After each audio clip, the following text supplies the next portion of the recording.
إن الحمد لله نحمده ونستعينه ونستغفره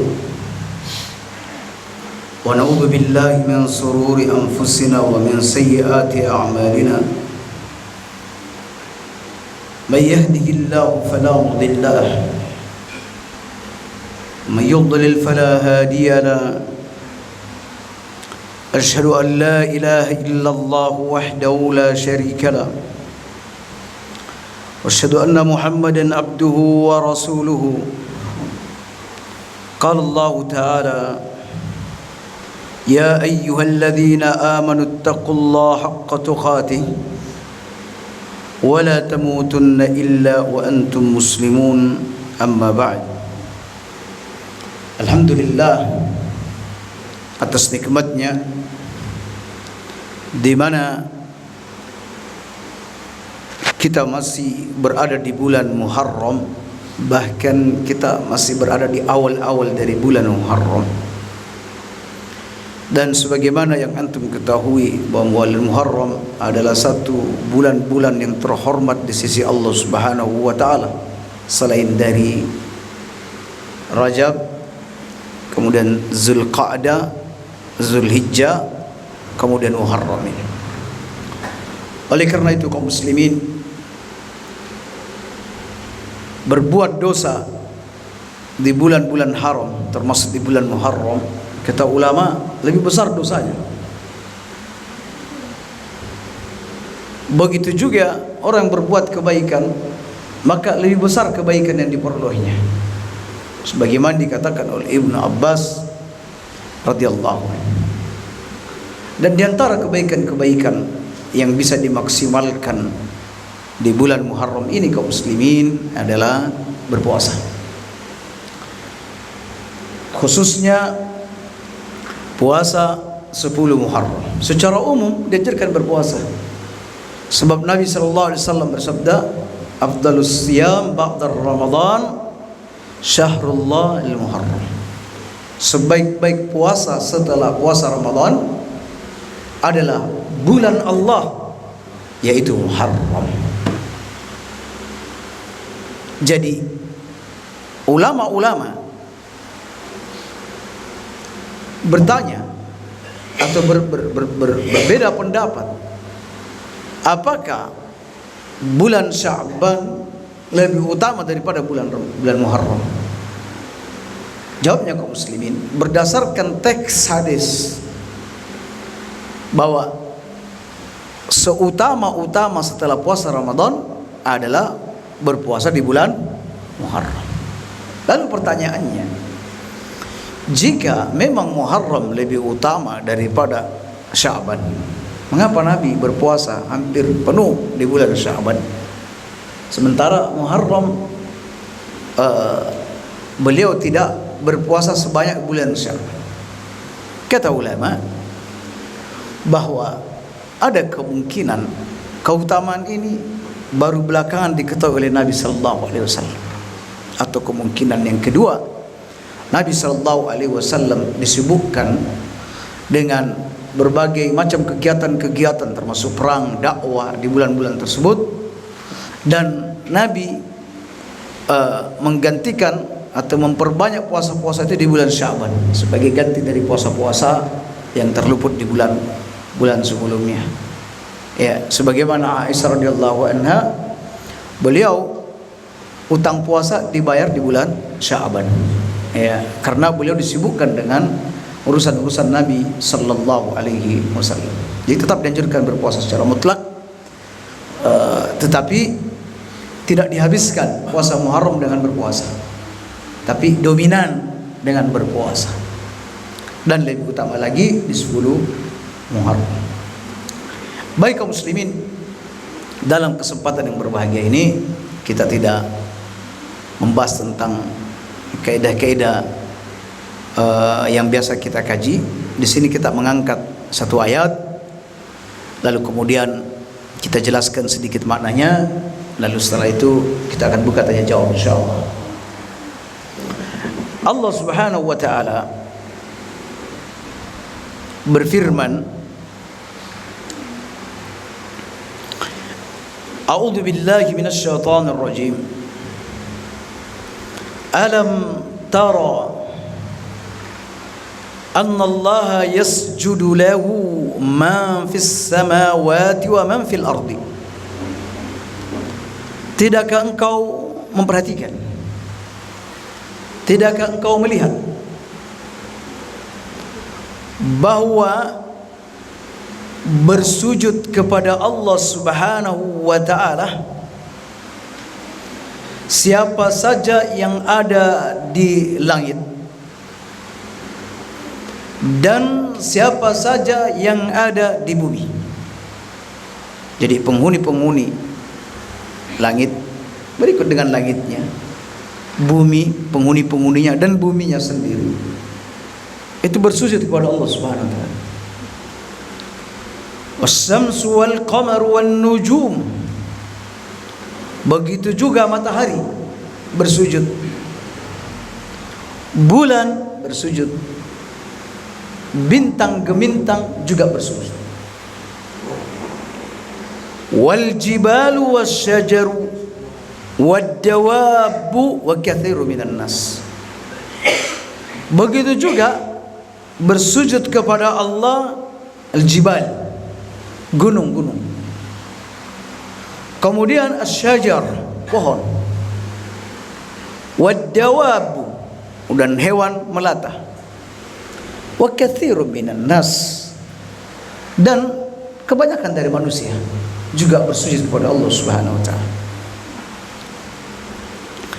Wa katsirun haqqa 'alaihi al-'adzabu, akan tetapi banyak juga manusia yang pantas mendapat azab. Banyak juga manusia yang pantas mendapatkan azab. Wa may yuhinillahu, siapa yang dihinakan oleh Allah Subhanahu wa taala, siapa saja yang dihinakan oleh Allah, fama lahu min mukrimin, maka tidak ada seorang pun yang memuliakannya. Maka tidak ada seorang pun yang akan memuliakannya. Innallaha yaf'alu ma yasha, sesungguhnya Allah melakukan apa yang Dia kehendaki. Kaum muslimin, apa faedah yang bisa kita ambil dari ayat ini? Pertama, karena keagungan Allah Subhanahu wa taala. Begitu juga karena kebesaran dan kemuliaannya, maka Dia adalah zat yang satu-satunya zat yang berhak untuk disembah. Tidak ada sekutu baginya, dan segala sesuatu bersujud kepadanya. Ini sebagaimana yang termaktub dalam ayat yang kita baca ini. Yang kedua, kaum muslimin, dan sujudnya segala sesuatu itu sesuai dengan caranya sendiri. Matahari bersujud kepada Tuhannya di bawah arsy. Perhatikan riwayat berikut ini, sebagaimana yang tercantum di dalam riwayat Bukhari. Qala an-nabiy sallallahu alaihi wasallam li Abi Dzar, Nabi bersabda kepada Abu Dzar, hina gharabat asy-syams, ketika matahari waktu itu terbenam. Jadi saat matahari terbenam, Nabi ingin mengambil momen berharga ini dengan memberikan ilmu kepada para sahabat. Dan ketika Nabi mengucapkan satu kalimat atau berapa kalimat kepada sahabat, maka itu berlaku untuk sahabat yang lainnya dan juga berlaku kepada selain sahabat, intinya pada umat Muhammad sallallahu alaihi wasallam. Kata Nabi kepada Abu Dzar, atadri aina tadhhab, tahukah kamu kemana perginya matahari itu di saat dia terbenam? Qultu Allahu wa rasuluhu a'lam, saya berkata Allah dan Rasulnya lebih tahu. Saat Nabi masih hidup, kita masih boleh mengucapkan kalimat Allahu wa rasuluhu a'lam. Nabi dan Allah dan Rasulnya lebih tahu. Namun kaum muslimin, sepeninggal Nabi atau setelah meninggalnya Nabi, maka adabnya ketika kita tidak mengetahui sesuatu, bukan Allahu wa rasuluhu a'lam, tapi cukup Allahu a'lam. Itu etika dan adabnya. Jadi bilang saja Allahu a'lam. Enggak, Allahu wa rasuluhu a'lam, bukan Allahu a'lam. Baik. Jadi itulah Abu Dzar. Karena memang enggak tahu, ngomong enggak tahu. Enggak perlu berteori macam-macam. Mungkin Rasulullah gini. Oh, enggak. Langsung Allahu wa rasuluhu a'lam. Qala fa inna tadhhabu, sesungguhnya matahari ini pergi hatta tasjuda tahta al-'arsy, dia pergi hingga dia bersujud di bawah arsy, hingga dia pergi dan bersujud di bawah arsy.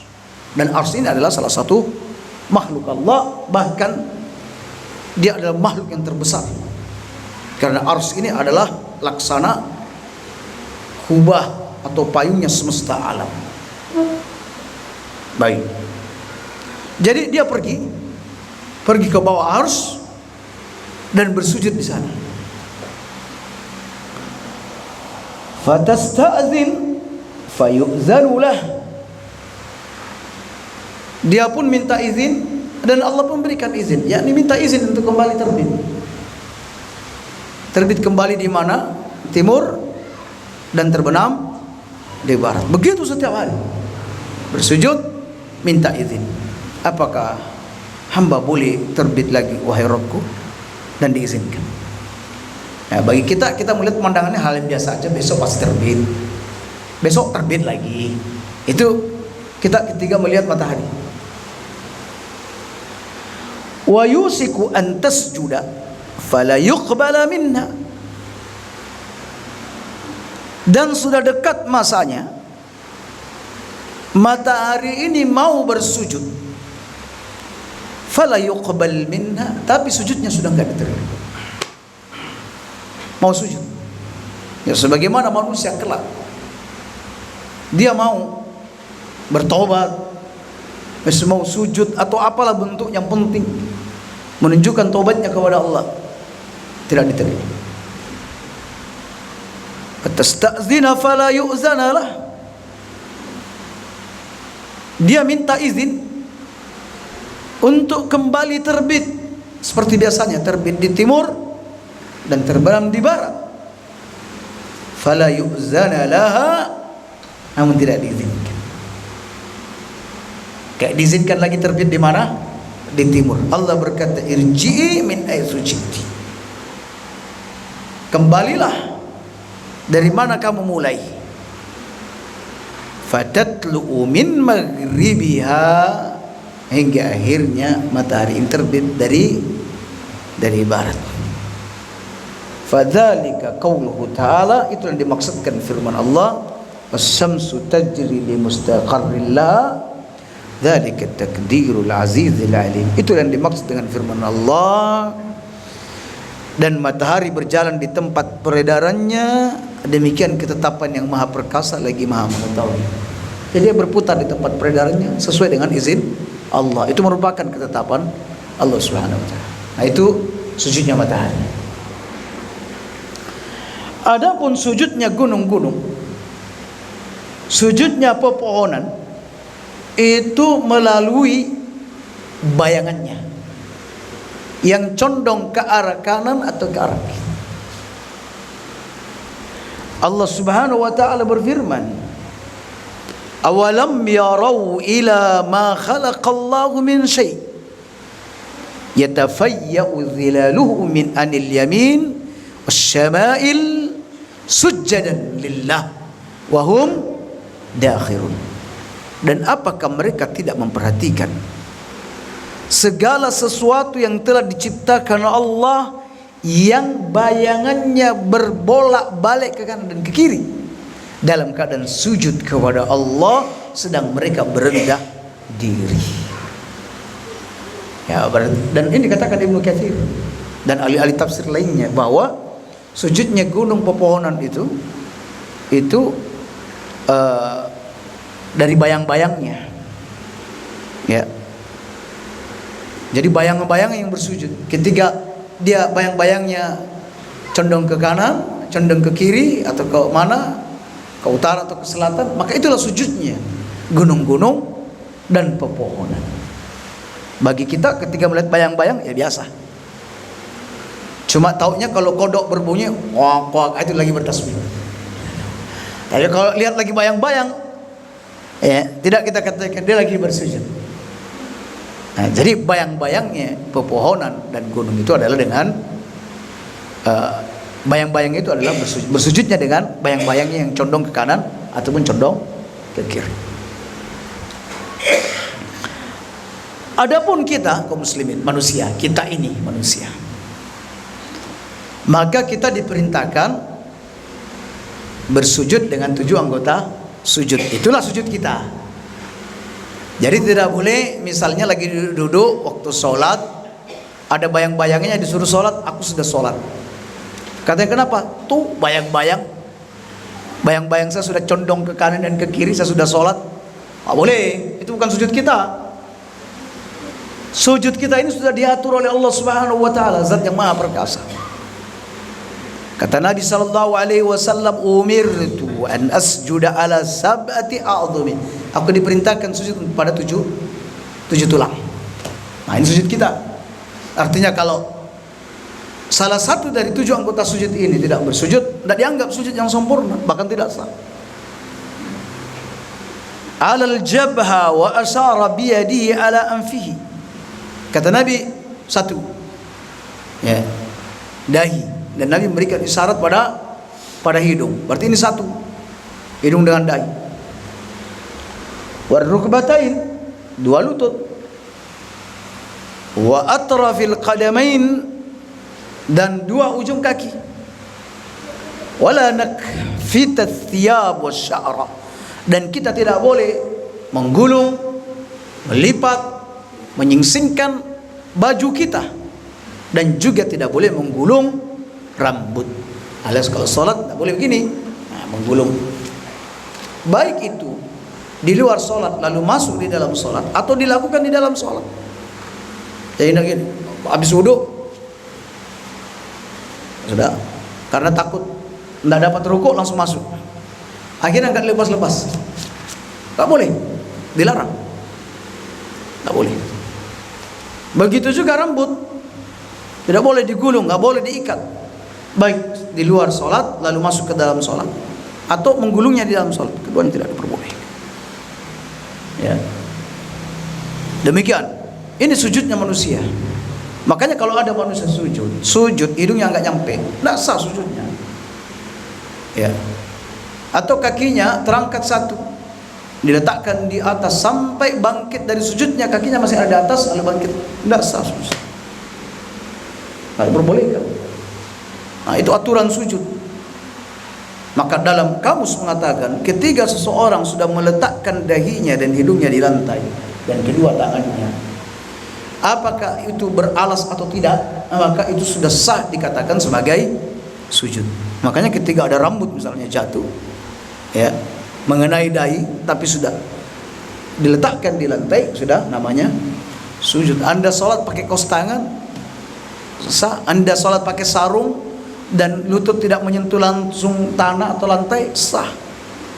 Ya, begitu juga pakai kaos kaki, pakai khuf. Jadi kalau ada orang bilang tidak sah ini, berarti ya lututnya juga dilubangi maksudnya kalau mau sholat, supaya kena apa? Kena lantai. Nah, seperti itu. Nggak ada dalil yang mengatakan bahwa itu tidak sah sholatnya. Sampai ada orang bela-belain kalau sudah mau sholat gitu, Allah. Nah, di zaman Nabi orang-orang itu rambutnya panjang hingga ke pundak. Bahkan Nabi sendiri sallallahu alaihi wasallam juga rambutnya panjang. Orang kalau rambutnya panjang dan sujud, kemungkinan besar akan jatuh ke dahi-dahi mereka. Lagi pula Nabi tidak pernah bersabda bahwa kalau sholat pakai songkok, nggak ada dalil. Nabi tidak pernah bilang sholat wajib pakai songkok, nggak ada. Ada hadis palsu mengatakan barang siapa yang sholat pakai imamah sorban, maka palanya sekian-sekian. Semua hadis palsu. Jadi tidak ada satu hadis pun yang mengharuskan sholat pakai songkok. Itu satu. Yang kedua, di masa Nabi rambut mereka panjang-panjang. Ketika mereka sholat dengan kondisi-kondisi seperti itu, mungkin ada yang pakai sorban, ada yang pakai peci, ada yang tidak. Dan kemungkinan rambut itu menjuntai jatuh ke tempat sujud. Namun Nabi tidak pernah mengeluarkan satu sabda pun tentang itu. Berarti itu boleh. Ya, boleh. Ya. Nah, seperti itu kaum muslimin. Baik. Jadi ala kulli hal, itu sujudnya manusia.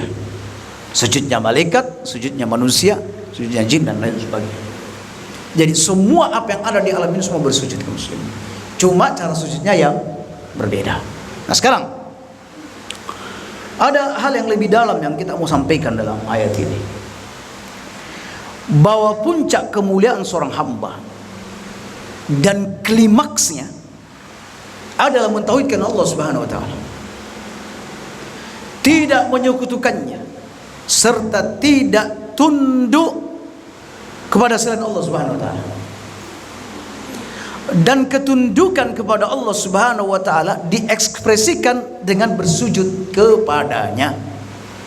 Makanya kaum muslimin, sujud ini paling mulia. Ya, sujud paling mulia. Oleh karena itu Nabi bersabda, "Aqrabu ma yakunul 'abdu min rabbi wa huwa sajidun fa aksirud du'a." Bahwa kondisi seorang hamba yang paling dekat Rabb-nya adalah ketika dia sedang apa? Ketika sujud. Bukan dia sedang berdiri, bukan sedang berbaring, ketika sujud. Maka yang kata Nabi, fa aktsirud du'a, maka perbanyak berdoa. Kenapa waktu sujud kaum muslimin dianggap sebagai bentuk pendekatan atau begitu dekatnya Allah dengan Rabb-nya, dan Rabb Allah dengan makhluknya? Jawabannya adalah karena waktu sujud seseorang meletakkan kepala yang merupakan bagian paling terhormat yang posisinya ada di atas jasad manusia dan diletakkan di tempat yang digunakan untuk meletakkan kaki yang letaknya di bawah. Bayangkan, ini yang paling terhormat kaum muslimin. Posisinya ada paling atas. Lalu kita letakkan di lantai yang merupakan pijakan kaki, di mana kaki-kaki kita ini posisinya ada di paling bawah. Kita bersujud di situ. Nah, semua kenapa dilakukan? Kenapa kita melakukan itu? Semua itu dilakukan dalam rangka merendahkan diri kepada Allah, dan waktu itu adalah waktu yang paling dekat dengan Allah Subhanahu wa taala. Makanya kata Nabi, perbanyak berdoa di saat sujud. Nah, jadi kita ulangi lagi. Kenapa ini pembahasannya sujud kaum muslimin? Dan kenapa dihubungkan di bagian terakhir? Siapa yang dihinakan oleh Allah, maka dia tidak akan mulia. Tidak ada yang bisa memuliakan dia. Jadi apa hubungannya antara sujud ya dengan kehinaan? Jadi kita katakan hubungannya adalah bahwa puncak kemuliaan seorang hamba ketika dia mentauhidkan Allah dan dia menunjukkan ketundukannya kepada Allah Subhanahu wa taala. Dan bentuk ketundukan yang merupakan ketundukan yang paling dasar adalah sujud. Sebab ada orang, ini kalau kita berbicara selain dengan Allah Subhanahu wa taala, disuruh tunduk patuh, mungkin dia oke. Tapi kalau disuruh sujud, wah, enggak mau. Saya bukan budak kamu, ngapa sama sujud sama sampean? Biasanya begitu. Karena sujud ini adalah bentuk yang terhina bagi seorang. Tapi ketika seorang mau mensujudkan dirinya, mau meletakkan dirinya di lantai lillah, karena Allah, maka kaum muslimin, dia benar-benar hamba yang taat, dia benar-benar hamba yang baik, dia adalah hamba yang patut untuk dimuliakan. Baik, sebaliknya, mari sekarang kita bicara sebaliknya. puncak kehinaan seorang hamba kaum muslimin dan klimaksnya adalah ketika dia menyentuhkan Allah Subhanahu wa taala dan enggan taat kepadanya. Dan bentuk keenggangan dia, bentuk pembangkangan dia, ya, dalam tunduknya kepada Allah diekspresikan dengan apa? Enggak mau sujud. Wa idza qila lahum usjudu lirrahman, apabila dikatakan kepada mereka, ayo sujud kepada Ar-Rahman, apa jawab mereka? Wa mar-Rahman? Siapa itu Ar-Rahman? Dia menghina. Dia berkata, siapa itu Allah Ar-Rahman? Anasjudu lima ta'muruna wa zadahum nuhura. Apakah kami akan bersujud kepada Allah yang engkau Muhammad perintahkan kepada kami? Perintah itu malah menambah mereka semakin lari dari kebenaran. Nah, lihat kaum muslimin. Ya, sekarang mari kita lebih fokus lagi, lebih dalam lagi terkait dengan masalah siapa yang dihinakan oleh Allah Subhanahu wa taala, dia tidak akan dimuliakan. Kaum muslimin, bahwa manusia yang dimuliakan, bahwa manusia itu terbagi dua. Manusia itu ada dua. Ada manusia yang dimuliakan dan ada manusia yang dihinakan. Manusia yang terbagi dua, yang hidup di dunia ini cuma ada dua, dimuliakan atau dihinakan. Kemuliaan manusia datang dari ketakwaannya. Allah berfirman, inna akramakum indallah atqakum. Yang paling mulia di sisi Allah di antara kalian adalah yang paling bertakwa. Sedangkan sebaliknya kaum muslimin, orang yang tidak dimuliakan oleh Allah atau kehilangan kedudukan di sisi Allah adalah orang-orang yang dihinakan, orang-orang yang terhina. Dia dihinakan bukan karena dia tercoba, kena cobaan di dunia, bukan. Ya, atau kena hukuman di dunia, atau kena kesulitan-kesulitan di dunia. Ya, karena kaum muslimin, selagi kita hidup di dunia ini, yang namanya cobaan, ya, ujian, musibah dan lain sebagainya pasti tidak akan lepas dari kita. Karena Nabi sudah pernah menggambarkan. Ini Nabi bikin garis persegi 4, lalu bikin garis tengah, lalu ada garis yang lewat dari garis persegi 4. Lalu Nabi bikin garis-garis kecil menuju ke garis tengah. Kata Nabi, garis di dalam ini adalah manusia. Yang garis yang mengelilingi ini adalah ajal. Artinya manusia itu dikelilingi oleh ajal. Sementara garis yang lewat itu angan-angan manusia. Angan-angan manusia selalu melampaui ajalnya. Itu semua di sini. Angan-angan kita selalu melampaui ajal kita. Enggak tahu ajal kapan, tapi sudah punya angan-angan yang terlalu jauh. Ya. Kemudian garis-garis pinggir menuju tengah. Ya, ada begitu banyak garis. Kata Nabi, ini namanya musibah dan cobaan. Kalau ada hamba lolos dari yang ini, dia akan kena yang ini. Lolos cobaan yang ini, kena yang ini. Lolos yang ini, kena yang ini, sampai dia meninggal dunia. Jadi tidak mungkin antum melihat ada saudara antum, kalau masuk masjid, gua agak sekali, gua mantap, makanya rapi sholat. Anda bilang, hebat, dia nggak ada musibah cobaan bagi dia. Nggak mungkin kaum muslimin. Biasanya begitu, mungkin cobaannya ada di rumah dengan istrinya, cuma nggak ketok, nggak kelihatan. Tapi kalau dimasuk, gagal. Ya. Ada kelihatan orang akur dengan istri, tapi pekerjaannya nggak beres. Dia di PHK, pekerjaannya juga tidak ini, pemasukannya juga ini, masalah. Akur istri, pekerjaan bagus, dengan anaknya nggak akur, ada masalah dengan anak-anak. Ya. Baik semuanya dalam rumah, dengan tetangga mungkin tidak akur, dengan mertua tidak akur. Pokoknya ada saja masalah. Itu kaitannya dengan interaksi kita dengan orang. Belum lagi penyakit.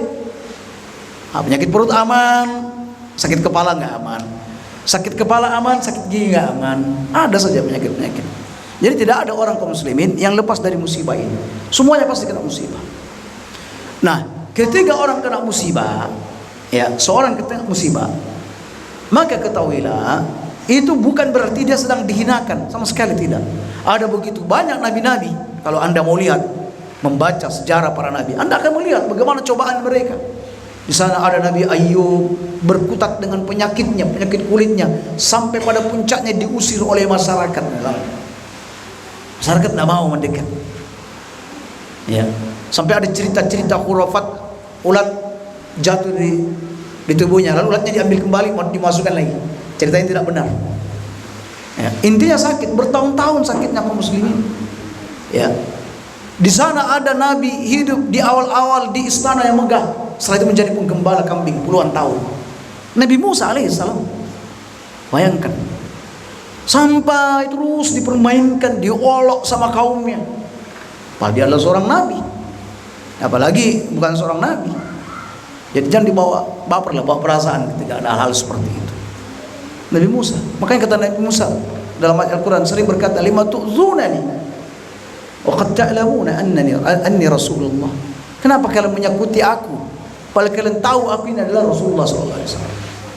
Ya, bayangkan jelas-jelas bagaimana lautan dibelah di depan mereka. Kok bisa berapa saat kemudian mereka menyembah anak sapi? Coba lihat, sakit hatinya Nabi Musa, sakit. Dia lagi pergi menerima wahyu dari Allah, balik-baliknya orang lagi sedang menyembah anak sapi. Mereka berkata ketika Nabi Musa mandi seorang diri, katanya impoten dia, tak laki-laki dia. Bayangkan Nabi dituduh impoten, ya. Sehingga Allah Subhanahu wa taala memerintahkan batu itu untuk berjalan membawa pakaian Nabi Musa alaihissalam ketika Musa mandi. Ketika Nabi Musa mengejarnya, masyarakat Bani Israel tahu ternyata Nabi Musa bukan seorang yang impoten. Bayangkan sampai segitunya dia disakiti, dan banyak peristiwa lagi kaum muslimin. Begitu bersabarnya Nabi Musa. Yusuf alaihissalam bertahun-tahun dalam penjara. Ya. Ada nabi yang dibunuh, ya, kayak Nabi Yahya. Ya. Nabi Zakaria, ada Nabi Isa alaihissalam, sampai sekarang ada di atas langit, belum turun-turun. Bayangkan cobaannya itu kayak apa. Untuk dunia, kalau di sana sudah mendapat kemuliaan, tapi kelak di akhir zaman nanti dia akan turun untuk menyempurnakan ajal dia. Ya. Bayangkan, dikejar-kejar sama kaumnya, akhirnya dinaikkan sekali ke langit. Nanti sudah beratus tahun, beribu tahun baru turun lagi. Ya. Nah, jadi itu kaum muslimin. Jadi istilahnya, ketika seseorang mendapat cobaan-cobaan itu bukan dihinakan, tapi Allah Subhanahu wa taala menghapus dosa-dosanya dan mengangkat derajatnya. Makanya ketika seorang muslim mengalami rasa sakit, ya, atau sakaratul maut yang sakit seperti itu, maka itu bukan sebagai bentuk penghinaan, tetapi sebagai bentuk Allah menghapus dosa-dosanya dan untuk meninggikan derajatnya. Makanya kata Aisyah radhiyallahu anha, setelah melihat bagaimana Nabi proses sakaratul mautnya begitu berat, saya tidak pernah cemburu, saya tidak pernah iri dengan orang yang matinya mati ringan. Enggak seperti itu. Ya, jadi kaum muslimin, jadi intinya sebenarnya orang yang dihinakan oleh Allah Subhanahu wa taala ada dua. Ya. Yang dimuliakan oleh Allah yang bertakwa. Ya. Puncak daripada ketakwaan adalah mentauhidkan Allah Subhanahu wa taala. Jadi orang yang dihinakan adalah kebalikan daripada ketakwaan. Ya. Titik terendah daripada kebalikan daripada ketakwaan, kemaksiatan adalah syirik, kufur, kafir. Makanya lihat orang-orang kafir kaum muslimin, tidak mau sujud dia kepada Allah Subhanahu wa taala. Ya. Dan sisi yang kedua, selain daripada kesyirikan, kehinaan itu bisa datang dari kemaksiatan. Nah, supaya kalau antum tidak masuk di sisi yang satu, bukan orang kafir, tapi lihat di sisi yang lain, yaitu kemaksiatan. Allah Subhanahu wa taala menghinakan orang yang kerap melakukan kemaksiatan. Kaum muslimin, untuk pelaku kesyirikan. Kenapa mereka ada dalam kehinaan? Karena pelaku kesyirikan ini, orang yang menyekutukan Allah, dia menghinakan martabat dirinya sendiri sebagai manusia. Allah telah memuliakan manusia sebagai hambanya, sebagai penguasa bumi. Pokoknya diciptakan dengan sebaik-baik bentuk, ya. diberikan bumi untuk dikelola. Wallazi khalaqakum lakum ma fil ardi jami'an. Allah menciptakan untuk kamu apa saja yang ada di muka bumi untuk kita kelola, untuk kita semua manusia. Tetapi dasar manusia, dia justru merendahkan dirinya sendiri dengan menyembah makhluk, menyembah benda mati atau yang tidak memiliki kekuatan sama sekali. Ada yang menyembah matahari, pas matahari terbit, padahal hebat teknologi, pokoknya kalau secara untuk buat pesawat, buat rudal, buat ini, pokoknya kalau itu oke lah. Tapi dari sisi spiritualnya hancur betul. Masa sujud sama matahari? Ya. Ada lagi yang menyembah sapi. Ini parah lagi kaum muslimin. Sak teleknya, sak kencingnya itu diambil semua. Ini punya Tuhan kita dia. Usap mandi, pakai air kencing, minum air kencing. Ya. Subhanallah. Mengaku dirinya orang cerdas, tapi sujud-sujud sama sapi. Pokoknya kalau sapi sudah mau lewat di jalan, berhenti semua, kayak mengheningkan cipta. Pernah ada orang kami tanya, kenapa anda begitu memuliakan sapi? Kalau kami disembelih, dimakan, saya pernah memuliakan sekali. Tapi anehnya kok jual sapi juga? Katanya konon ini sapi dulu berbicara sama dengan manusia. Ya. Kalau anda mau bukti, kata dia, lihat pantatnya sapi putih semua. Dulu dia masak, membantu manusia masak nasi, masak ini. Lihat pantatnya putih semua karena sibuk di dapur. Setelah itu manusia berkhianat, masa disuruh garap sawah, disuruh disembelih dan lain sebagainya. Ini omong kosong semua. Dongeng semua, dicocok-cocokkan semua. Ya. Jadi kaum muslimin, orang ini menyekutukan Allah Subhanahu wa taala. Itu karena dia mengkerdilkan dirinya sendiri. Dia itu lebih baik daripada makhluk-makhluk yang lain. Juga kaum muslimin, ada orang yang kita lihat, ada orang tampilannya orang gila, gendeng, tidak mandi berhari-hari. Ada orang waras, orang sehat, sujud-sujud sama dia, cium-cium tangan. Tanya kenapa? Wali, ini wali. Aneh kaum muslimin. Ya, dia saja tidak dekat dengan Tuhannya, dia tidak sholat, tidak apa dan lain sebagainya, hilang akal. Ya. Kok bisa orang bisa datang kepadanya dan menganggap dia adalah sebagai wali? Ini betul-betul ahmak ini. Ya, bodoh. Bagaimana bisa katakan wali? Makanya dalam kisah-kisah orang-orang ahmak, orang-orang bodoh itu, pernah ada orang datang kepada Imam Syafi'i. Ketika itu Imam Syafi'i bersama istrinya. Si penanya berkata, siapa di antara kalian yang imam di sini? Imam Syafi'i, siapa di antara kalian Imam Syafi'i? Lah padahal cuma dia dan istrinya di situ. Kok nanya, siapa di antara kalian Imam Syafi'i? Kata Imam Syafi'i, nih yang di samping saya, istrinya. Kesel juga, yang di samping saya. Katanya, saya mau nanya Imam, tanyakan. Ada orang di bulan puasa, bulan Ramadan, ngomong saya ini ahmak, goblok, dungu. Apakah orang itu dapat pahala? Coba lihat pertanyaannya kaum muslimin. Ada orang di bulan puasa Ramadan, dia itu bilang saya ini dungu, ahmak. Ya, apakah orang itu dapat pahala di sisi Allah? Kata Imam Ahmad, kalau betul, kata Imam Syafi'i, kalau betul ucapan orang itu sama sampean, saya berharap dia dapat pahala. Karena kesel dengan si penanya. Ini orang ahmak, tidak bisa menggunakan akalnya dengan. Ada juga cerita mirip, ahmak atau tidak. Ada dua orang lagi makan kurma di kegelapan malam. Yang satu buta, yang satu tidak buta.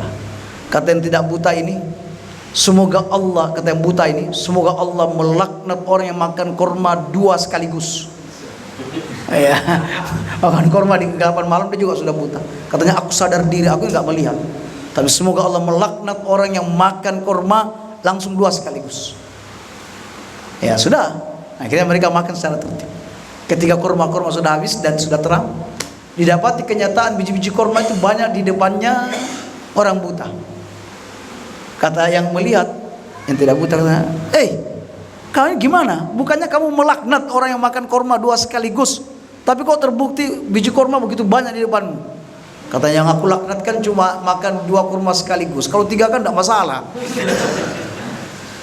Ya ini ada bentuk ketololan yang atau ngakali, kita tidak tahu. Itu tidak benar semua. Itu yang pertama, kaum muslimin, masalah kesyirikan. Orang itu kalau melakukan kesyirikan, kaum muslimin, dia merendahkan diri dia. Datang ke dukun, datang kemana, minta tolong, dia merendahkan diri dia. Bagaimana dia? Dia orang yang bermartabat, jabatan banyak, uang banyak, pinter, cerdas. Ya mungkin sekelas menteri misalnya, datang ke dukun. Dia merendahkan diri dia, martabat dia. Dukun ini apa? Dari sisi harta juga iya, suka ngapusi juga iya, pendidikannya juga iya, kok bisa dimintai? Gimana ceritanya? La haula wala quwwata illa billah. Baik. Sekarang mari kita lihat dari sisi yang lain. Yang ini kita perlu introspeksi diri. Mengapa kaum muslimin orang yang gemar melakukan kemaksiatan itu ada dalam kehinaan? Lantaran kedudukan Allah Subhanahu wa taala. Di dalam hati orang yang gemar melakukan kemaksiatan itu kerdil, remeh. Ya. Jadi Allah di hati dia tidak begitu besar. Kerdil. Ya. Oleh karena itu, karena dia sudah mengerdilkan Allah di dalam hatinya, Allah pun mengerdilkan dia dan menghinakan dia sebagai balasannya. Makanya kata Abdullah bin Mas'ud, innal mu'mina yara dhunubahu ka'annahu qa'idun tahta jabalin. Orang mukmin itu ketika melihat dosa-dosanya, dia seolah duduk di bawah sebuah gunung dan khawatir gunung itu jatuh menimpa dia, ambruk gunung itu. Jadi orang gunung tinggi menjulang, dia berada di bawah. Ketika dia berbuat dosa, dia merasa bahwa gunung ini akan jatuh menimpa dia. Ya. Wa innal fajira, adapun orang-orang fajir, orang-orang maksiat, bahkan dalam ungkapan yang lain, adapun kalian, yara dzunubahu kadzubabin marra ala anfi. Dia melihat dosanya seperti lalat yang melintas di hidung dia atau hinggap di hidung. Dia ada lalat, santai aja, usir nanti kalau berbuat lagi minta ampun lagi. Ibaratnya seperti itu. Tenang, ayo kita bermaksiat, nanti tinggal minta ampun lagi kepada Allah. Kaum muslimin, inilah maksud kenapa orang gemar melakukan kemaksiatan. Beda halnya kaum muslimin, orang terjatuh dalam kemaksiatan, oke lah. Tidak ada di antara kita yang lepas dari kemaksiatan. Sebab Nabi bersabda dalam ayat kursi, ayat qudsi, firman, innakum tukhti'una bil-laili wan-nahar. Kalian ini manusia setiap hari berbuat dosa, baik malam ataupun siang. Pasti dosa kita itu bisa datang karena melanggar aturan, berbuat maksiat, atau kewajiban-kewajiban yang tidak terlaksana dengan sesempurna mungkin. Ya, kita mungkin sudah sholat, tapi rukunya nggak kena, tergesa-gesa, berdosa. Sujud tergesa-gesa hingga ada bagian daripada anggota sujud yang tidak terbasuh. Kita menafkahi istri mungkin tidak sempurna mungkin, bahkan cenderung menzalimi, kita juga dosa. Ya. Makanya Rabbighfirli wa'fu anni, maafkan aku, ampuni aku dan maafkan aku. Kata ulama, kalau minta ampun berarti dari dosa-dosa, kalau minta maaf dari kewajiban-kewajiban yang tidak dilakukan secara sempurna mungkin. Nah, kaum muslimin, kata Ibnu Rajab pernah berkata dengan penuh perenungan, wahai anak Adam, jikalau engkau mengerti kadar dirimu, niscaya engkau tidak akan menghinakannya dengan berbagai kemaksiatan. Engkau adalah pilihan di antara para makhluk, dan bagimu surga sudah dipersiapkan. Coba lihat kaum muslimin, kita ini dicipta untuk itu, dicipta sebagai makhluk yang mulia, dan kita sudah punya kampung halaman, yaitu surga. Oleh karena itu jangan hinakan diri kita dengan melakukan kemaksiatan, nafsu sesaat yang itu hanya menzalimi diri kita, kaum muslimin. Ya, jadi betapa tingginya nilai kita seorang hamba Allah di sisi Allah Subhanahu wa taala. Hingga surga yang sudah seluas langit dan seluas bumi itu disiapkan untuk kita. Maka ketika kita memilih untuk menukar kehormatan itu dengan kemaksiatan, dengan nafsu sesaat, ia bukan hanya menzalimi dirinya sendiri, tapi juga dia sudah menghinakan kemuliaan yang Allah Subhanahu wa taala berikan kepadanya. Lihat kaum muslimin, kita ini sudah disiapkan loh tempat yang seluas langit dan bumi, kenikmatan. Hidup di dunia tergoda dengan kenikmatan yang sedikit. Bagi para pezina hanya tergoda dengan seonggok daging yang sedikit. Bagi para pezina. Bagi pengikut syahwat perut, hanya kenikmatan-kenikmatan untuk bisa enak di kerongkongan. Sebab makanan kalau sudah masuk di perut kaum muslimin sudah nggak terasa. Ya, mahal tidak mahalnya makanan hanya ada di kerongkongan. Masuk di perut sudah nggak terasa. Ujung-ujungnya juga akan dibuang. Orang-orang yang mencari nafkah yang haram demi untuk mendapatkan makanan hanya sekedar untuk menyenangkan kerongkongan dia. Ya. Anda makan yang tidak terlalu mewah, ya ujung-ujungnya sama juga kenyang di perut. Ya. Mungkin di sini tidak, tapi semua tergantung. Kalau Anda lapar dalam kondisi lapar Anda makan, maka makanan itu akan lebih nikmat dibanding yang lainnya.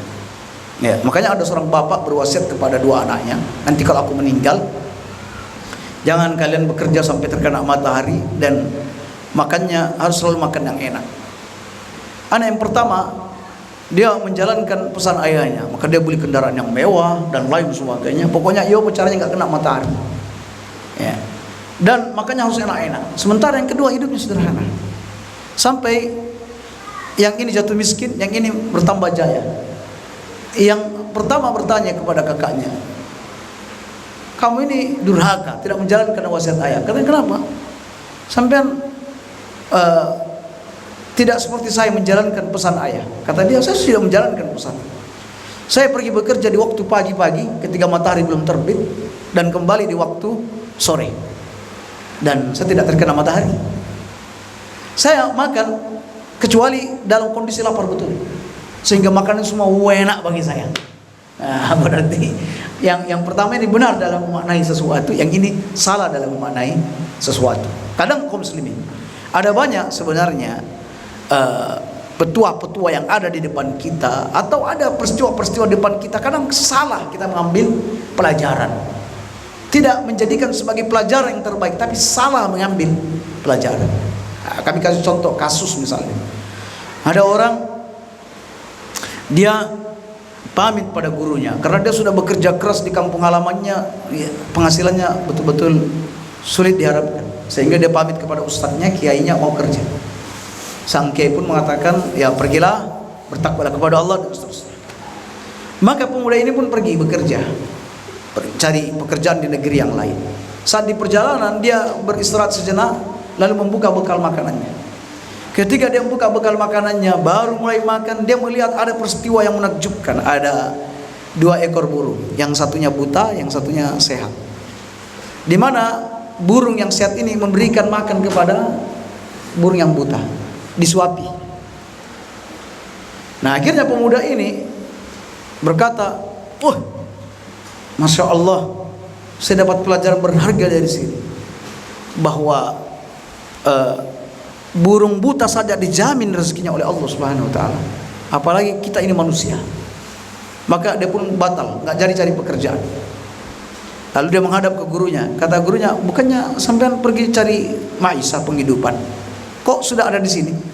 Katanya, "Betul guru, di perjalanan saya melihat suatu peristiwa dan saya mengambil pelajaran berharga dari sini." Katanya, "Apa itu?" "Saya melihat seekor burung yang diberi makan oleh burung sehat.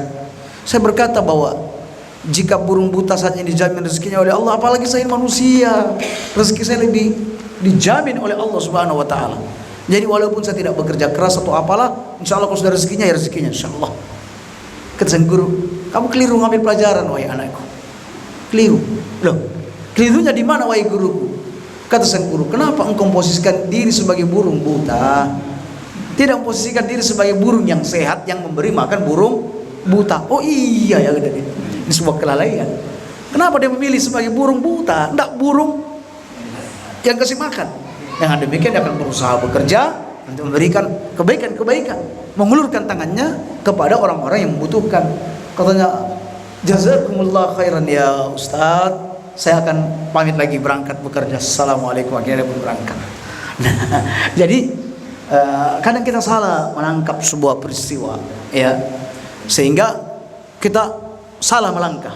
Tidak diperbolehkan begitu. Oleh karena itu kita perlu minta nasihat-nasihat kepada orang yang mungkin lebih tua dari kita, yang memiliki pengalaman hidup, atau orang yang memiliki ilmu lebih banyak dibanding kita, sehingga mungkin dia sudah pernah menelaah hal-hal ini di masa-masa yang terdahulu, dari masa Nabi dan lain sebagainya. Jadi jangan terlalu mengikutkan sebuah perasaan sehingga kita salah mengambil kesimpulan dan salah mengambil langkah. Demikian kaum muslimin, faedah yang bisa kita ambil di dalam kejadian ini, dalam hadis yang kita baca ini.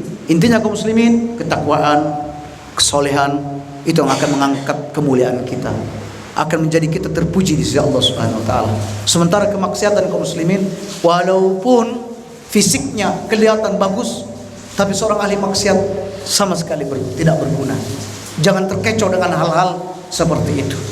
Dulu Nabi bercerita bahwa ada orang yang di usia kecilnya sudah bisa berbicara, masih kecil sekali, di usia masih bayinya, masih menyusunya. Di antaranya ada seorang ibu, kata Nabi, sedang menyusui ibunya. Marra rajulun, lalu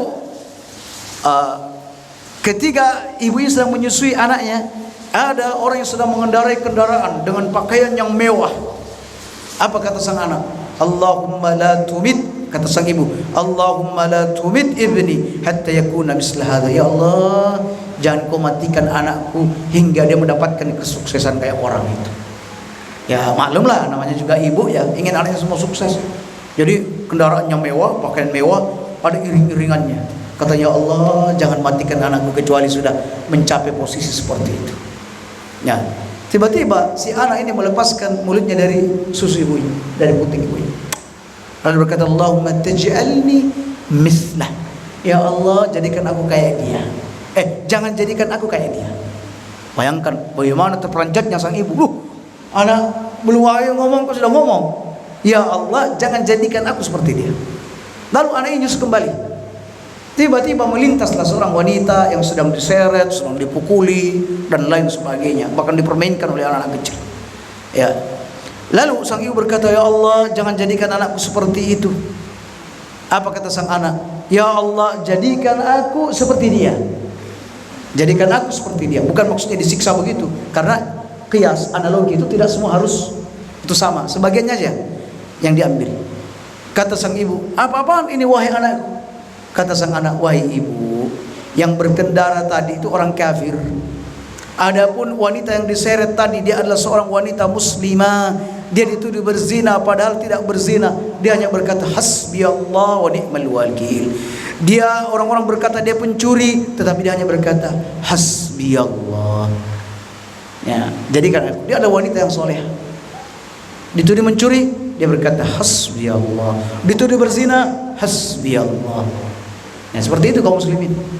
Nah, jadi jangan terkecoh dengan tampilan, ya, tetapi lihat hakikatnya seperti apa. Nabi SAW pernah saat berdiri bersama para sahabatnya, ada seorang laki-laki datang berjalan di hadapannya. Kata Nabi, apa pendapatmu laki-laki itu? Kata sahabat, hariyun, orang ini in khataba ayyunka, kalau dia minang layak sekali untuk diterima. Tidak ditolak, layak diterima. Kalau dia minta bikin surat rekomendasi, diterima rekomendasinya. Kalau dia ngomong di rapat-rapat, amat didengar omongannya. Ya. Kemudian Nabi pun diam. Tiba-tiba melintas ada orang begitu miskin dari kaum muslimin. Kata Nabi, apa menurut kalian laki-laki itu? Katanya, Rasulullah, kalau dia meminang, gak bakal diterima. Gak bakal diterima. Kalau dia buat rekomendasi, ya, surat KTBLC kepada orang, dan diterima. Kalau dia berbicara, gak ada yang mau dengar karena miskinnya. Kata Nabi SAW, hada, ini yang miskin ini, khairum min miril ardi misla hada, orang ini adalah lebih baik daripada bumi yang dipenuhi dengan orang yang pertama tadi. Ya, dia lebih baik dibanding bumi ini dipenuhi orang-orang kayak model yang pertama. Oleh karena itu jangan terkecoh dengan tampilan zahir seseorang. Jangan kaum muslimin, oh ini kayaknya baik, ini kayaknya yang miskin-miskin tidak dianggap baik, dianggap ini seperti itu. Baik, alhamdulillah, semoga kajian kita ini bermanfaat. Mudah-mudahan Allah Subhanahu wa taala memberikan taufik kepada kita. Subhanakallahumma hamdik, asyhadu an la ilaha illa anta, astaghfiruka wa atubu ilaik. Assalamualaikum warahmatullahi wabarakatuh.